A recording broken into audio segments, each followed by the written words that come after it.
ನೋಡಮ್ಮ, ಆ ಸ್ಥಳದ ವಿಚಾರದಲ್ಲಿ ಏನಾದ್ರು ದೋಷ ಇದೆ ಅಂತ ನೀನು ಹೇಳಿದ್ಯಾ? ಆ ದೋಷ ಇರ್ತಕ್ಕಂಥ ವಿಚಾರಕ್ಕಾಗಿ ಗಮನ ಕೊಟ್ಟು ನಾನು ತೋರಿಸ್ತೀನಿ ಅನ್ನೋದಾದ್ರೆ, ನಿನ್ನ ಆಶೀರ್ವಾದ ತ್ರಿಶೂಲಕ್ಕೆ ಮತ್ತೆ ಒಂದು ಫಲಕ್ಕೆ ನಿನ್ನ ಶಕ್ತಿ ಬಲಗಳನ್ನು ಕೊಟ್ಟು ನಾನು ಕಳಿಸ್ಕೊಡ್ತೀನಿ. ನೀನು ಹೋಗ್ಬಾ ಅನ್ನೋದಾದ್ರೆ ಅನುಮತಿ ನೀನು ಕೊಟ್ಟಿದ್ದೆ ಆದರೆ ಹೋಗಿ ಬರ್ತೀನಿ ಕಣಮ್ಮ. ಯಾಕಂದ್ರೆ ನಿನ್ನ ಅನುಮತಿ ಇಲ್ದಲೆ ನಾನು ಯಾವ ಕೆಲಸ ಮಾಡಲ್ಲ. ಇಲ್ಲಿವರೆಗೂ ಒಂದು ಲೆಕ್ಕಾಚಾರ ಆದರೆ ಮುಂದಕ್ಕೆ ಬರ್ತಕ್ಕಂಥ ದಿನಗಳಲ್ಲಿ ನಿನ್ನ ದಾರಿ ತೋರಿಸ್ತಕ್ಕಂಥದ್ದೇ ನನ್ನ ಮುಂದಿನ ಹೆಜ್ಜೆಗಳ ಕಣಮ್ಮ. ನೀನು ನನ್ನ ಬೆನ್ನಿಂದ ಇದ್ದು ಸದಾ ಕಾಲ ಕಾಯ್ತಕ್ಕಂಥದ್ದು ಆಗಬೇಕು. ಭಕ್ತಾದಿಗಳು ಬರ್ತಕ್ಕಂಥ ವಿಚಾರಗಳಿಗೆ ನೀನೇ ಎಲ್ಲ ಕಾಯ್ಕೊಂಡು ನನ್ನನ್ನು ಭೇಟಿಯಾಗಿ ಸೂತ್ರಧಾರನಾಗಿ ನೀನಿಂದು ಪಾತ್ರಧಾರನಾಗದಂತೆ ಕಾಯ್ಕನೆ ನಡೆಸ್ಕೊಡ್ಬೇಕು ತಾಯಿ. ನೋಡು, ಆ ಮಗನ ವಿಚಾರದಲ್ಲಿ ಗೃಹದ ವಿಚಾರಕ್ಕಾಗಿ ನಿರ್ಮಾಣಕ್ಕೆ ಏನಾದರೂ ಭೂಮಿ ದೋಷ ಇದೆಯಂತೆ. ಆ ಭೂದೋಷದಲ್ಲಿ ನೀನೇ ಗುರುತು ಮಾಡಿ ತೋರಿಸಿದ್ಯಾ. ಯಾವ ದೋಷವೂ ಕೂಡ ಆಗಬಾರ್ದು. ಅಲ್ಲಿ ಏನೇ ಇದ್ರೂ ಕೂಡ ಇಂಥ ಕಡೆ ಇಂಥ ಭಾಗದಲ್ಲಿ ದೋಷ ಐತೆ ಅನ್ನೋದಾದ್ರೆ ತೋರಿಸ್ಕೊಡ್ತೀನಿ, ಗಮನ ಕೊಡ್ತೀನಿ. ನೀನು ಆ ಸ್ಥಳಕ್ಕೆ ಹೋಗು ಅಂತ ಅಪ್ಪಣೆ ಕೊಟ್ಟರೆ ಮುಂದಕ್ಕೆ ಹೋಗ್ತೀನಿ ಕಣಮ್ಮ. ಹೋಗೋದಕ್ಕೆ ಅನುಮತಿ ಕೊಡ್ತೀನಮ್ಮ. ಅಪ್ಪಣೆ ಐತೆನಮ್ಮ ಆ ಸ್ಥಳಕ್ಕೆ ಹೋಗೋದಕ್ಕೆ.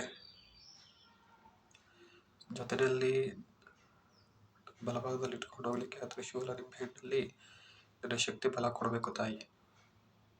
ನೋಡು, ಕಾಯಕದ ವಿಚಾರಕ್ಕಾಗಿ ನಾನು ಹೋಗ್ತಾ ಇದ್ದೀನಿ.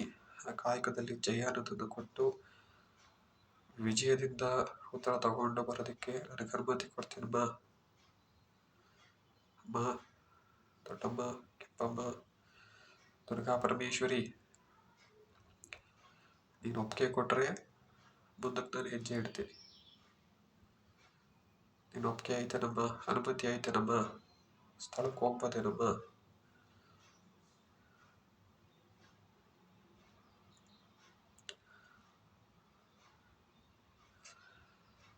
ಕಷ್ಟದಲ್ಲಿದ್ದಾರೆ ಕಣಮ್ಮ. ಅವ್ರ ಕಷ್ಟ ಹೊಡಿತಕ್ಕಂಥ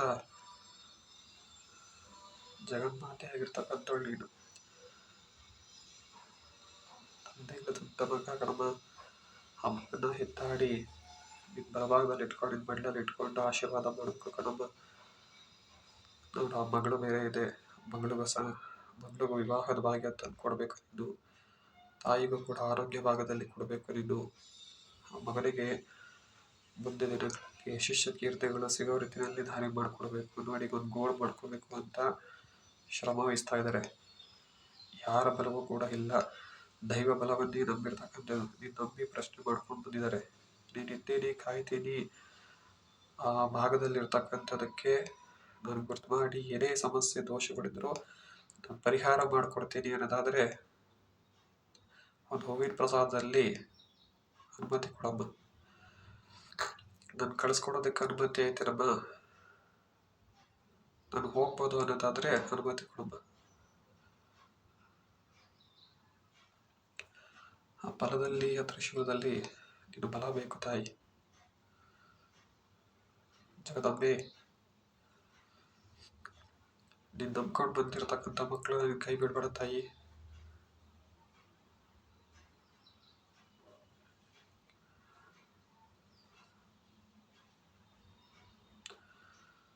ಒಪ್ಪಿಗೆ ಐತೆ ಅಂತಂದ್ರೆ ನಾನು ಮುಂದೆ ಹೊಡ್ತೀನಿ.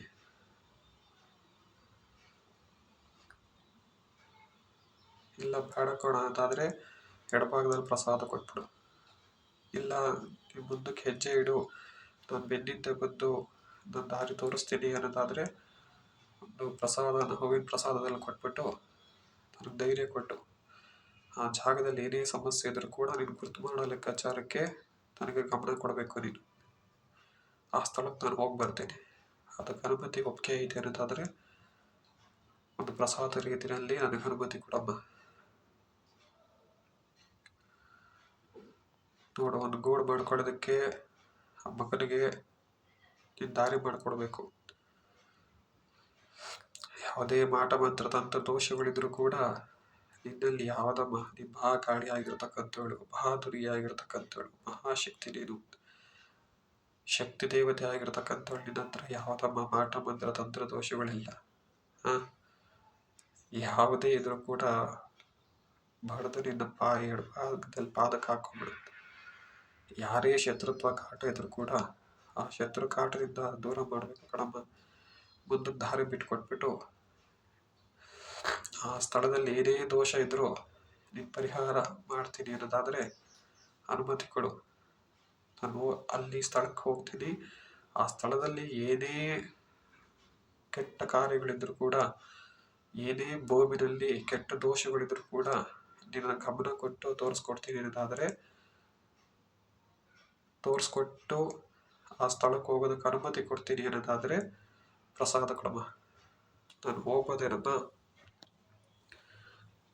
ಅಪ್ಪಣೆ ಐತನಮ್ಮ ಹೋಗಿ ಬರೋದಕ್ಕೆ?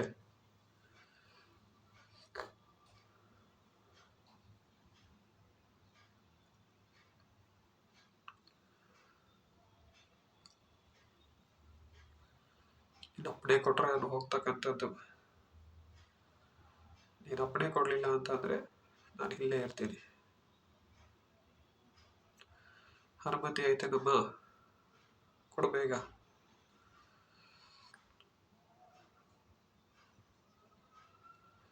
ಕಷ್ಟದಲ್ಲಿದ್ದೇನೆ ಕಣಮ್ಮ ಮಗ. ಆ ಮಗನ ಕೈ ಹಿಡಿಯಮ್ಮ ನೀನು.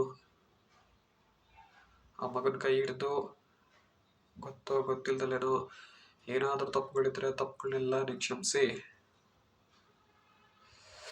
ಮುಂದಕ್ಕೆ ಒಳ್ಳೆ ದಾರಿ ಬಿಟ್ಕೊಡ್ಬೇಕು ಕಣಮ್ಮ ನೀನು. ಮುಂದೆ ಆ ಗೃಹ ನಿರ್ಮಾಣಕ್ಕೆ ನೀನು ಯಾವುದೂ ಅನಾನುಕೂಲ ಆಗದಂಗೆ, ಯಾವುದೇ ಕಷ್ಟಗಳು ಬರದಂಗೆ ದಾರಿ ಮಾಡಿಕೊಡ್ಬೇಕು ಕಣಮ್ಮ ನೀನು.